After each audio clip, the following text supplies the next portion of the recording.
So today, we're talking about the uniqueness of us, being uniquely us, and that is in fact our gift to share with the world. What we have to offer the world is our unique perspective of it. That is what we've got. It's our gift, it's our blessing, and it is what we are here to do. I had lots of different things that I wanted to talk about today, and so I couldn't decide. So I have about 4 books up here. So we'll see what we actually end up talking about. It should be interesting. So this month, the month of June, we are doing, every Sunday is an affirmation. It is I am something, right? So the recognition is that what we say after the words I am is so powerful. It is shaping our experience of ourselves. It is shaping our experience of our life. And so we become cognizant of the I ams that we say. I'll tell you one of mine. I am disorganized. I say it all the time. That is not what I want to create. And yet I see it all the darn time. And so the recognition is about becoming aware of those I ams, becoming aware of the ones that build me up, and becoming aware of the ones that take me down. And so this Sunday, we are talking about I am unique. The perfect you isn't something you need to create. The perfect you is already. Our work is to identify the fearful casing surrounding us and allow it to fall away. I love it. Somebody just did that. Nobody's ever done that before. Yeah, that's right. But yes, that's it. You know, we're not creating the perfect us. We're not here to create that. It's already been created. It's already done. Done. Perfect us. Already there. What we're doing is identifying those parts of us, those fearful parts of us, unbecoming who we are not. Right, Ken and Emily? We like to talk about that. Right? It's about letting go of those fearful things, those rigid things that are trapping us inside of ourselves. I'm going to suggest, I was inspired to say this today, so I'm going to do it. I'm going to suggest that right here, there's a part right here that says your inspirations, and there will be, some of you are going to hear something that is not coming from me, it's coming from you. And it's your own guidance, and it's about you, and I won't have any idea what it is. In fact, you might tell me afterwards, I loved it when you said this, and I'll think, I didn't say that, because that happens all the time. Because you're going to hear your own guidance, you're going to hear your own stuff. And when you do, I want you to write it down. When your thing comes to you, you're going to have your aha moment, and when it comes to you, write it down. Because I just listened to this thing about working memory. Yeah, so, okay, different topic, we'll talk about it later. But I'll just tell you that writing it down is important, so do that. Okay. So, fearful casing. I'm going to read, this was my article from last month, and many of you already know this story, but I really think that it's powerful in this moment to revisit it. So, many years ago in Thailand, there was a monastery that held a statue of a golden Buddha. One day they received word that a neighboring country had assembled an army with plans to invade. The monks went to work covering the golden statue with mud and concrete so that the invaders would not know its value. When the army descended, they came upon the statue, and seeing it as worthless, they left it be. The territory remained occupied by the invaders for many years, until there wasn't anyone left who remembered that the statue was, in fact, gold. Then one day, a young monk was kneeling at the statue's feet in prayer, and a piece of the concrete fell away. The monk began to shout, "The Buddha is golden! The Buddha is golden!" They brought out their tools and removed all of the casing, until they were able to see the totality of the beautiful golden Buddha. Each of us is that golden Buddha, born shining and bright, born understanding our value and our divinity. But from the time we arrive here, we begin being taught by society, family, and institutions what we should do and what we should be. And we become fearful that we are not golden after all. We begin to build ourselves and the structures in our lives based on avoiding our fears, and soon we have covered ourselves up completely. Our goldenness is forgotten. We look at ourselves and see only mud. We are afraid to let any of the mud casing go because we are sure that there is only more dirt underneath. Then one day something happens in our lives that cracks some of our casing. A divorce, a loss of job, a death, a financial setback, something that really rocks our world, and in the commotion, Some of our mud falls off. We glimpse a bit of our golden self that has been hiding underneath of all of our fears and defenses. We begin to see that what we thought was our protection is actually our prison. The glorious news that we hold the key to our cell is discovered, and we become committed to finding our true self, committed to uncovering the beauty that we are and always have been. The things that once scared us are now what we know will save us. We become okay with destruction in our lives. The breakdown of the old is celebrated because we know that it is making way for a new life, one that is no longer established on a mistaken belief in our unworthiness, but rather grounded firmly on our true golden value. And that's it. The perfect us, the golden us, is all ready. And we have these fears, we have these defenses that keep us from experiencing that. And so our work is just to identify those and allow that goldenness to come out. I love the quote on the cover of your bulletin. I'm going to read it to you. It's Marianne Williamson, and it's so perfect when it talks about being unique. A tulip doesn't strive to impress anyone. It doesn't struggle to be different than a rose. It doesn't have to. It is different, and there's room in the garden for every flower. You didn't have to struggle to make your face different than anyone else's on earth. It just is.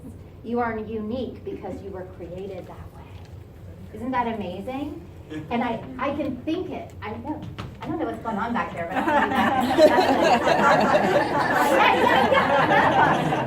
do that. But that's it. It's and I can recall being a tulip and clearly thinking that I needed to be a rose. Like I wasn't recognizing the tulipness of me, my tulipiness, because I was distracted by the rosiness of the other person, right? And so I was like, oh, the rosiness, and I loved the rosiness, and I thought, okay, so I'm just gonna go try to be that. I'm gonna do that because that's what it looks like. And what I didn't realize is I was getting further and further and further away from my actual true beauty, my actual gift that I came to share, which is my imperfection and my tulipiness. So, here's what I know to be true. Here's what I know to be true. I know that we ask ourselves questions like, what is my purpose? What is my purpose? As if there's one. As if literally it's a static thing that doesn't change and evolve. Our purpose, if there is one, is just to become our true selves, is just to let go of the fear and the stuff that isn't us so that we can be the true us and show up like that in the world. Okay. Ooh. Okay, we are our brilliant self until we begin to focus on being different or on other people's reactions or opinions of us. Okay, I'm going to do some truth telling right now. Okay, and I'm just going to say, don't get nervous, Carrie. I'm not reading yours. Okay, so anyway, moving on. We have, I'm not reading it. Okay, this book is a fun book, and I'll tell you what it is after if you're interested, but I'm not here to endorse the book. It actually has nothing to do with the book. What it has to do with is that really early on, I've always been my tulipy self and wondering who I am, like who am I? And I would like contemplate this at 5, and I don't know why, but I did. And so I have wanted to know myself, right? I've wanted to know the truth of me and to figure it out in whatever way I could. And so what I recognize is that the universe, God, Spirit, is giving us messages all the time, speaking to us all the time in every way, from a trip to the grocery store to a billboard sign to a book you read. It's all happening for you, and there's something for you to get. So one of the things that I got was this thing, and it talks about, okay, I'm going to bridge it. Here's the deal. I was born, according to this book, my week is the week of youth and ease. That's the week that I was born, okay? And so this book, I go and there's pages about me, right? Based on the week that I am born. Now, I am not saying that this book is like, it's not the Holy Grail. It's not, you know what I mean? It's not something that like shows the truth of all truths. And if you want to know who you are, just read this book. That's not what it is. It's that when we are open to finding out the truth of who we are, we'll be led to something and we'll hear our insight. We'll hear what we need to hear. We'll hear our aha moment. And the point is only the aha moment. Not who wrote the book, not what the book is about, but all that. So here's one of my aha moments. Here it is. Okay, so I'm born on the week of youth and ease. And so it says Aquarius 2s. That's me for the purposes of this book and this reading. Aquarius 2s tend to be so well liked and admired that one might well wonder where their problems lie. But the popularity that is their strength can also be their undoing. For one thing, Aquarius 2s can get hooked on other people's applause, and in particular, an admiration of their free and easy approach. The consequence may be that they wind up spending most of their time pleasing others and fail to assert themselves for fear of losing their friends and fans. Okay, here's what you need to know about that. I recognize when I read this book, probably the first time was about 15 years ago, when I read it, I had this huge aha moment. And my aha moment was this. I really liked me. Like I would meet somebody, right? I would meet somebody new and I would just be me, right? I didn't know who they were and I had no thoughts about who they were or not. And I'd just show up as who I was and we'd have a conversation. And at some point in the conversation, I would realize, and maybe this is like a week later or maybe it's in the same conversation, but I would realize that they liked me. I would get that thing that went, oh, they really like me. And it would feel good. And then I would think, oh, they really like me. What was I doing just a minute ago that made them really like me? And so then I was trying to like impersonate myself. What? I know.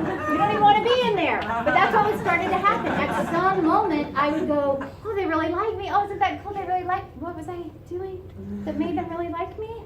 I know. All I was doing was being myself. And so then I would forget to be myself because I was so busy trying to figure out the self I was just 5 minutes ago that I forgot it. And then one moment I looked up and I was like, who the heck am I? I don't even know, you know? And then I would inevitably get to, and especially in the place of my romantic relationships where I'd look at the person and go, I'm sorry, I don't like me anymore. I gotta go. And it's not their fault. It's because I had decided that I wanted to be the person that they liked in the beginning and it became this craziness. Do you feel how nuts that is? Yeah, I know. But we do it. The whole thing, the reason why I was liked was because I didn't have an agenda. Was because I wasn't deciding who that person was, or who they could be to me, or who I was to them, or how I was going to show up. I was naturally and spontaneously showing up in the moment as the moment was asking for it. And that was the beauty of my tulipiness. And that is all that is required. And it is simple and not easy. Right? Because we are complicated and we tend to complicate even the most simple thing, like being ourselves, which is so funny. Go be yourself. Could you be anything other than yourself? No. You are yourself. That's it. I remember this moment, and I don't know why I'm sharing it other than it came to me and here it goes.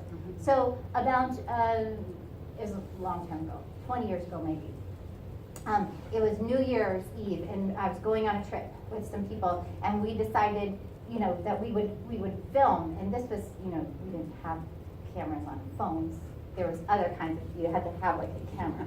And so we had a camera. We were very intentional about videoing ourselves. And so we did, and we videoed ourselves, and then we watched ourselves. I know. Even before the trip was over. So that's, but we did. So we put it on, and I remember we were watching it, and they were laughing. The people that I was with were laughing at the interaction, and all I could see was that I wasn't being truthful. Like I was lying, and I wasn't saying anything that was a lie, but I knew it wasn't real. And I kept thinking, are they gonna look at me and go, what is wrong with you? Because it felt so distinct to me that I wasn't being a genuine person, that I was performing in some way. I was not being Lydia, I was performing at being Lydia, right? So it wasn't me. And here's what I recognized, that I had this wish and desire early on to act. And so I did plays and shows for a really long time. And what I now understand is that was my soul's guidance, going, well, if you're just going to fake it, you might as well get up there and do it for them. You know, you might as well just be real about the fact that you were faking it. Does that make sense? And so, and that was like a new realization for me. I realized that it was pointing me to that so that I could say, okay, if I'm not going to be real, then I'll just be on stage so that I can be truthful about the fact that I'm not being real. Does that make sense? So, here's the thing. We are pointed toward the direction of our true selves. We are pointed toward responding in every moment from the deepest part that we can access in that moment. The truth of you, the truth of me, is the love that we are. And what we are asked to do in every moment is to reach down and respond in that moment from the deepest part of ourselves, the deepest place that we can reach. I'm going to leave you with this slide. We are the lamp, right? Each of us are lamps. Our body, our unique existence. No one else was born right at the moment we were, with the parents that we had, with the siblings that we had, with the friends that we had, in the place that we were. Nobody has it. That's our uniqueness. That is our lamp. And the purpose of the lamp, right? We talked about it. The purpose of the lamp is what? The light that shines through it, right? And Gary Zukav calls this authentic power. He says that when your personality comes in service of your soul, that's what happens. You light up, and you are uniquely you. And you do give the light in a way that no one else possibly could do. But at the core, the light, my essence, the light, your essence, the light, same essence, same thing. You love the light. Which one are you? Everybody, quick, just think of which one you are. And you can talk about it later. Okay, so let's take a moment and just